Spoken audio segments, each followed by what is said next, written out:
Bismillahirrahmanirrahim. Assalamualaikum warahmatullahi wabarakatuh. Alhamdulillahirrahmanirrahim. Kita bertemu kembali untuk teori farmakognosi hari ini untuk pertemuan ke-6. Kita membahas tentang screening fitokimia ya. Setelah kita sebelumnya membahas macam-macam dari metabolit primer maupun metabolit sekunder. Nah, selanjutnya kita hari ini membahas tentang screening fitokimia atau penyidikan senyawa metabolit sekunder pada tumbuhan atau penyidikan senyawa kimia dalam tumbuhan tersebut. Nah,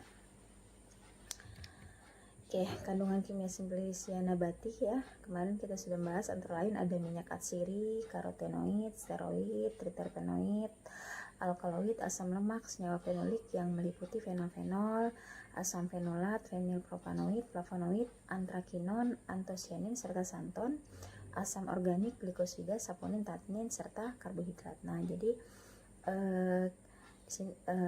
pada pertemuan ini kita akan melakukan screening fitokimia atau mengetahui keberadaan apa saja metabolit sekunder atau metabolit primer dan sekunder yang terkandung di dalam suatu tanaman yang telah berbentuk Simplicia maupun yang telah berbentuk ekstrak. Nah, jadi screening fitokimia ini dapat dilakukan setelah proses Simplicia, kemudian di proses ekstrak, maka baru bisa dilakukan screening fitokimia. Nah, sebelumnya kita telah melakukan pemisahan ya atau ekstraksi, di mana serbuk Simplicia dipisahkan dari kelompoknya, melakukan pemisahan kelompok, kemudian diperoleh kandungan kimianya, kemudian setelah itu dilakukan identifikasi. Nah, jadi untuk screening fitokimia ini setelah dilakukan ekstraksi, setelah terbentuk Simplicia, kemudian dilakukan ekstraksi hingga terbentuk ekstrak tersebut kita lakukan penapisan fitokimia gitu ya. Kita lakukan pemisahan terlebih dahulu ya. Jadi Simplicia nabati yang pertama tadi disari dengan pelarut nonpolar sehingga diperoleh dua hasil, yaitu sisa serbuk serta sari nonpolar. Kemudian sisa serbuknya disari kembali dengan pelarut menggunakan pelarut yang kurang polar. Kemudian diperoleh sisa serbuk dan sari kurang polar. Kemudian dilanjutkan lagi dengan menggunakan disari dengan pelarut polar sehingga diperoleh ampas serta sari polar. Nah, jadi Simplicia nabati itu kita lakukan pemisahan dengan tingkat pelarut. Jadi yang pertama menggunakan pelarut nonpolar, kemudian dilanjutkan dengan menggunakan pelarut semipolar, baru dilanjutkan terakhir dengan pelarut polar, sehingga akan diperoleh tiga ekstrak atau 3 sari, yaitu nonpolar, semipolar, serta sari polar. Kita bahas yang pertama sari nonpolar, yaitu sari petroleum ether atau heksan.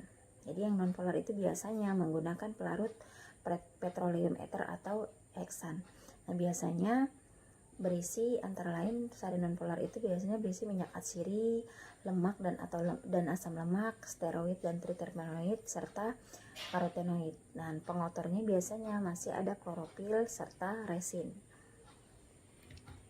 Nah, cara penyariannya yaitu contohnya di sini serbuk Simplicia 25-50 gram, kemudian lakukan sokretasi dengan menggunakan pelarut petroleum ether sehingga diperoleh sari petroleum ether, kemudian dipekatkan sampai 25 ml.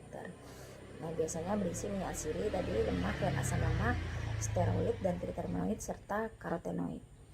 Nah, itu menggunakan pelarut nonpolar. Nah, contoh yang pertama minyak atsiri. Caranya yaitu untuk ekstraksinya yaitu serbuk Simplicia nabati yang mengandung minyak atsiri 10-50 gram, kemudian ditambahkan air atau H2O sampai setengah sampai 2/3 labu destilasi start. Jadi menggunakan metode destilasi ya untuk minyak sirih sudah kita bahas di pertemuan sebelumnya, yaitu tentang metode ekstraksi, bahwa tanaman atau serbuk simplicia yang mengandung minyak sirih itu dilakukan metode ekstraksi menggunakan destilasi uap. Nah, sehingga setelah dilakukan destilasi diperolehlah minyak sirih dan air. Kemudian selanjutnya lemak dan asam lemak dengan BM tinggi. Nah, sari petroleum ether tersebut dikeringkan. Sari petroleum ether dikeringkan, kemudian ditambahkan KOH dan etanol, kemudian direplaks, kemudian etanolnya didestilir sehingga diperoleh residu.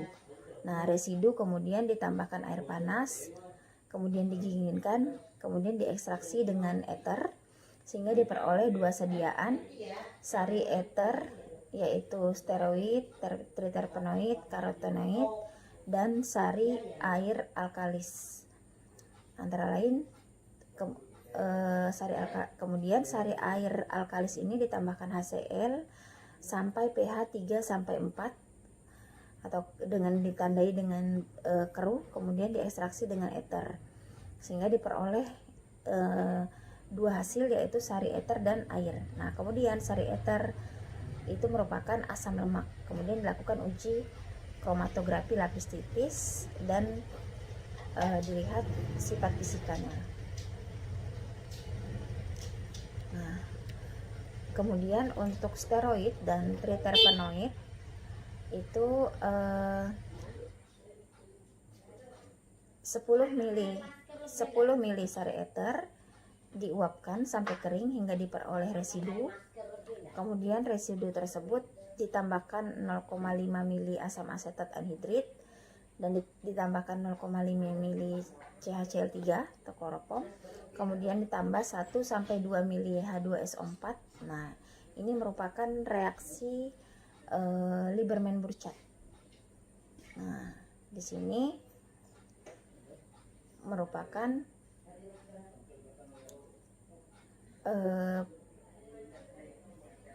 penentuan steroid dan triterpenoid. Nah, di sini ya menggunakan reaksi yang namanya reaksi Lieberman-Burchard. Nah, jadi 10 mili sari ether diuapkan sampai kering sehingga diperoleh residu. Kemudian residunya ditambahkan reaksi Lieberman-Burchard yang terdiri dari 0,5 mili asam asetat anhidrit, 0,5 mili CaCl3 serta 1 sampai 2 mili H2SO4. Kemudian ditandai dengan adanya terbentuknya cincin merah coklat atau ungu pada batas lapisan. Nah, jika positif itu terbentuk adanya cincin merah coklat atau ungu pada batas lapisan, itu terbukti terkandung steroid dan triterpenoid. Nah, kemudian uji keberadaan karotenoid. Nah, uji keberadaan karotenoid yaitu 10 mili sari ether diuapkan sampai kering sehingga diperoleh residu. Nah, kemudian residu ini pertama apabila ditambah 2 sampai 3 tetes SbCl3 atau reaksi Carr-Price positif mengandung karotenoid jika terbentuk biru menjadi merah. Nah, kemudian jika ditambahkan H2SO4 pekat, positif mengandung karotenoid jika terbentuk biru atau hijau kebiruan. Nah, kemudian bisa dilakukan pengujian KLT atau kromatografi lapis tipis. Kemudian selanjutnya menggunakan pelarut semipolar. Semipolar di sini yaitu sari ether atau kloropom, ya. Jadi yang tadi adalah menggunakan pelarut non polar. Nah, ini menggunakan pelarut semipolar yaitu sari ether atau kloropom. Biasanya jika untuk pelarut yang semipolar ini biasanya berisi alkaloid, senyawa fenolik antara lain fenol-fenol, fenilpropanoid, aglikon atau flavonoid, antrakinon dan lain-lain. Nah, kemudian komponen minyak atsilik tertentu serta asam lemak. Nah, cara penyariannya, sisa serbuk dari penyarian dari pelarut non polar tadi, yaitu menggunakan pelarut petroleum ether, dilanjutkan dengan disari dengan pelarut semipolar atau ether misalnya ya, contohnya ether. Nah, sehingga diperolehlah dua hasil, yaitu sisa serbuk dan sari kurang polar atau ether. Nah, kemudian sari semipolar atau kurang polar atau yang menggunakan sari ether tadi dipekatkan sampai 50 mili sehingga diperolehlah sari ether pekat. Nah, kemudian kita lakukan uji keberadaan yang pertama alkaloid. Nah, caranya yaitu 10 sari ether diuapkan sampai kering hingga diperoleh residu, kemudian ditambah 1,5 mili HCl pekat 2% sampai larut. Kemudian dilakukan tiga pengerjaan ya, 3 reaksi. Yang pertama pembanding yang tidak ditambahkan reaksi apa-apa gitu ya, jadi hanya residu saja yang ditambahkan 1,5 mili HCl pekat, itu sebagai pembanding. Yang kedua ditambahkan 2-3 tetes larutan Ragenrock positif mengandung alkaloid ditandai dengan adanya terbentuknya warna jingla kecoklatan. Nah, jadi apabila ditambahkan 2-3 tetes larutan Ragenrock terbentuk jingga kecoklatan, berarti itu positif mengandung alkaloid.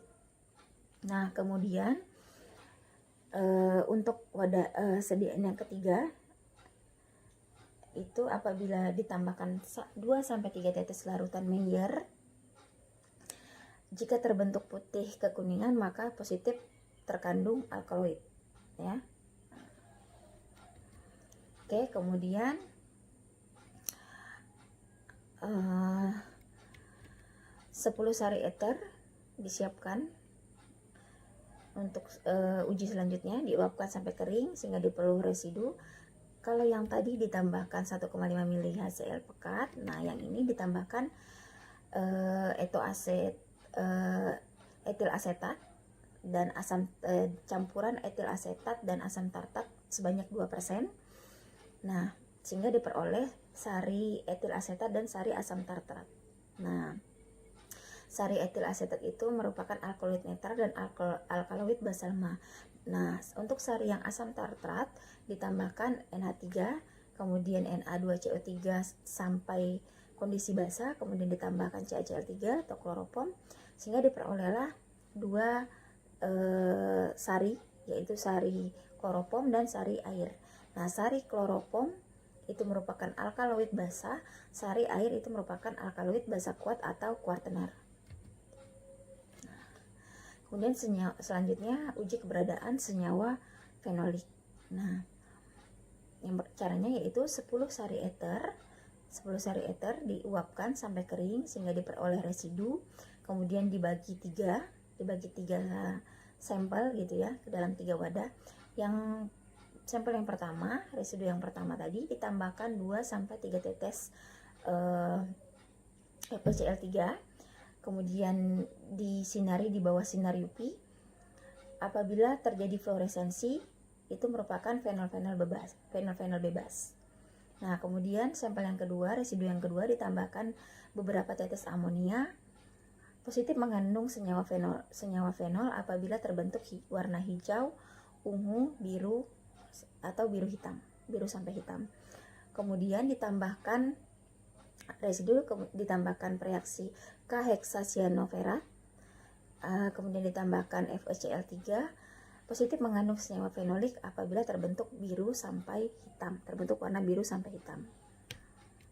Nah, kemudian uji keberadaan fenilpropanoid meliputi kumarin dan turunannya, yaitu dengan cara 3 mili sari ether diuapkan sampai kering sehingga diperoleh residu. Kemudian residu tersebut ditambahkan air panas sampai larut sehingga kemudian dibagi menjadi 2 sampel. Yang pertama sebagai pembanding, kemudian yang kedua diuji. Nah, yang pembanding itu disinari dengan UV, itu akan terbentuk fluoresensi.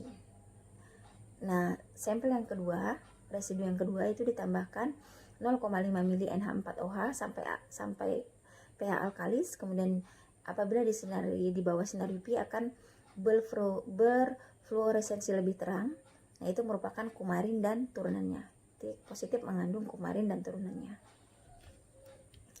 Nah, kemudian uji keberadaan flavonoid. Nah, yaitu dengan cara 3 mili sari eter diuapkan sampai kering sehingga diperoleh residu.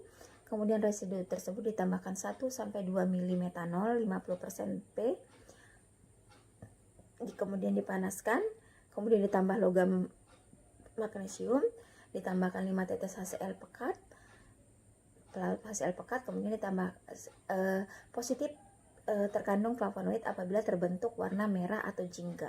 Nah, itu menunjukkan adanya senyawa glikon flavonoid.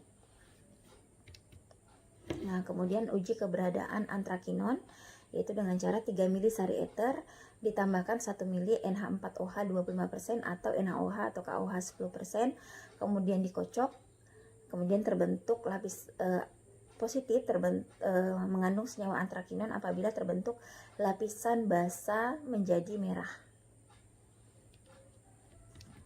Nah, kemudian komponen minyak asiri tertentu. Nah, ini terutama minyak asiri yang merupakan kerangka aromatik atau non-terpenik, bersifat sedikit polar tapi tetap tidak larut dalam air. Contohnya eugenol, anetol, sinamaldehid, dan vanilin. Nah, yang tadi sudah menggunakan pelarut non polar, kemudian sari menggunakan pelarut semipolar, dan ini yaitu menggunakan yang merupakan sari polar atau sari etanol air. Nah, biasanya sari polar itu berisi garam alkaloid, antosianin, glikosida, antara lain golongan flavonoid, golongan antrakinon, golongan jantung, golongan alkohol, golongan aldehid, dan lain-lain. Kemudian saponin serta tanin. Nah, cara penyaringannya yaitu sisa serbuk penyarian dengan eter tadi disari dengan menggunakan pelarut polar, biasanya menggunakan etanol 70%, sehingga diperoleh dua sediaan yang pertama adalah ampas, yang kedua adalah sari polar etanol. Kemudian sari polar etanol itu diuapkan sampai 50 mili sehingga diperolehlah sari etanol pekat. Nah, yang pertama uji keberadaan garam alkaloid. Nah, kurang lebih sebanyak 20 mili sari etanol diuapkan sehingga terbentuk residu. Kemudian residu tersebut ditambahkan 10 mili HCl 10%, kemudian disaring hingga terbentuk filtrat. Kemudian filtrat tersebut ditambahkan NH4OH sampai pH 8 sampai 9, kemudian ditambahkan eter atau kloropom sehingga diperoleh dua sediaan, yaitu sari eter dan sari air basah. Nah, sari eter tersebut diuapkan sampai kering, kemudian ditambah kurang lebih 1,5 mili HCl 2% P, kemudian dibagi menjadi 3 sediaan. Sediaan yang pertama sebagai pembanding, sampel pertama itu sebagai pembanding, sampel kedua itu ditambahkan 3 tetes Mayer, larutan reaksi Mayer. Positif terkandung garam alkaloid jika terbentuk warna putih kekuningan. Nah, kemudian sampel yang ketiga positif ditambahkan 3 tetes Dragon Drop, ditambahkan 3 tetes larutan reaksi Dragon Drop, positif mengandung garam alkaloid jika terbentuk warna jingga kecoklatan. Nah, kemudian uji keberadaan antosianin. Nah, jadi sari etanol air tadi direaksikan dengan indikator pH asam, netral, dan basa. Nah, jika direaksikan dengan menggunakan indikator pH asam, positif terkandung antosianin apabila terbentuk warna merah. Nah, apabila direaksikan dengan pH netral, positif mengandung antosianin jika terbentuk warna ungu. Dan apabila direaksikan dengan indikator pH basa akan positif mengandung antosianin jika terbentuk warna hijau atau biru. Nah, kemudian uji keberadaan glikosida. Nah, glikosida ini biasanya digunakan untuk penyakit jantung ya. Dilakukan dengan cara kurang lebih 20 mili sari etanol air 15 mili HCl 10%, ya, ditambahkan reaksi larutan reaksi 15 mili HCl 10%, kemudian direflux selama 30 menit, didinginkan, kemudian disari lagi dengan 3 kali 15 ml sehingga diperoleh dua hasil, yaitu sari eter dan sari air asam. Nah, sari air asam ditambahkan basa sampai netral sehingga diperolehlah sari air netral. Nah, itu merupakan gula, ya. Kemudian untuk yang sari eter ditambahkan Na2SO4 anhidrat, kemudian disaring sehingga diperoleh sari eter. Nah, sari eter tersebut merupakan aglikonsteroid, triterpenoid, kumarin, flavonoid, antrakinon, dan lain-lain. Nah, kemudian glikosida jantung. Nah, glikosida jantung ini sari eter tadi diuapkan sampai kering hingga diperoleh residu. Kemudian ditambah 2 mili etanol sampai larut. Kemudian ditambah 2 mili CaOH2 1N dalam etanol. Kemudian ditambah 4 tetes 3,5 dinitrobenzoat 1% dalam etanol. Kemudian sehingga terbentuk warna ungu, kemudian dipanaskan dan warna ungu hilang, itu menandakan positif mengandung glikosida jantung.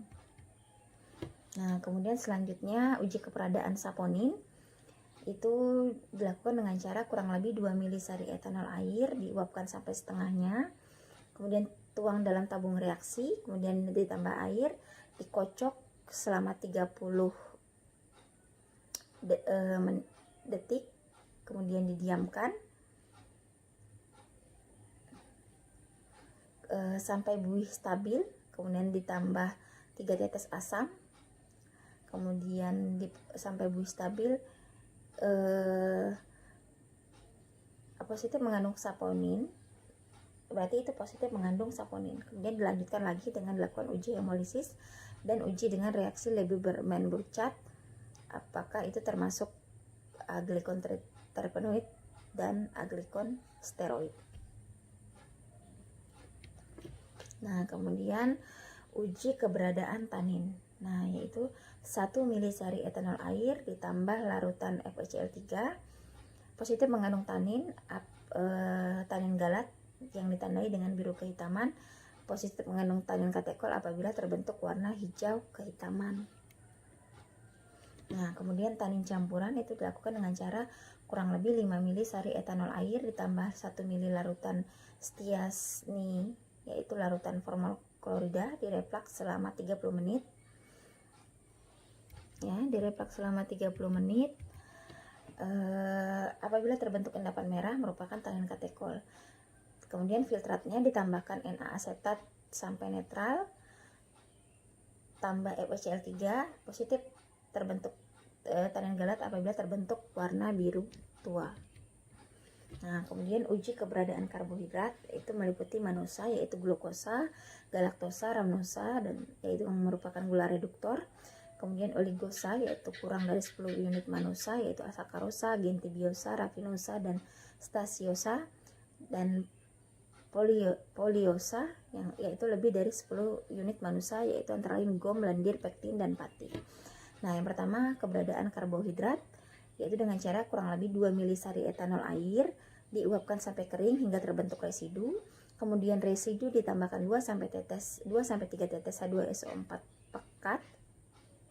Kemudian diamkan selama 4 menit, kemudian ditambahkan 4 tetes reaksi molis sehingga larutan jenuh timol dalam etanol positif merupakan karbohidrat apabila terbentuk warna merah.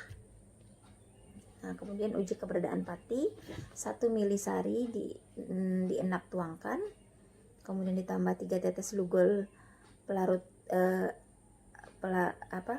larutan reaksi lugol positif mengandung pati apabila terbentuk warna biru. Nah, uji keberadaan lendir, yaitu 2 mili sari etanol air diteteskan dalam tabung reaksi yang berisi 10 mili etanol atau aseton sehingga diperoleh 2, yaitu filtrat dan endapan. Endapannya dicuci dengan etanol, kemudian ditambahkan larutan hematoksilin atau larutan biru toluidina atau larutan biru metilen, positif mengandung lendir apabila terbentuk endapan ungu atau biru. Oke. Ini merupakan ringkasan ya, tabel. Jadi antara metabolit primer atau sekunder dan pelarutnya. Jadi misalnya lemak itu menggunakan pelarut heksana, untuk steroid menggunakan petroleum ether, antrakinon menggunakan pelarut benzen, antrakinon menggunakan benzen, kumarin, flavofol CH3, resin dan klorofil, isoflavon itu menggunakan toluen ya, dan juga bisa menggunakan kloropom ya. Nah, untuk isoflavon, alkaloid bebas, kurkumin, fenol, nah itu bisa menggunakan DCM dan selanjutnya. Nah, ini merupakan metabolit dan pelarut yang dapat digunakan untuk ekstraksi ataupun fraksinasi yang akan dilakukan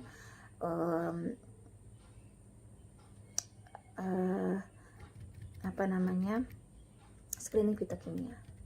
Nah, sekian ya untuk pertemuan kita hari ini tentang screening fitokimia. Jika ada pertanyaan silakan di Google Classroom. Oke, saya tutup untuk pertemuan hari ini. Saya ucapkan terima kasih. Wabillahi taufiq wal hidayah. Wassalamualaikum warahmatullahi wabarakatuh.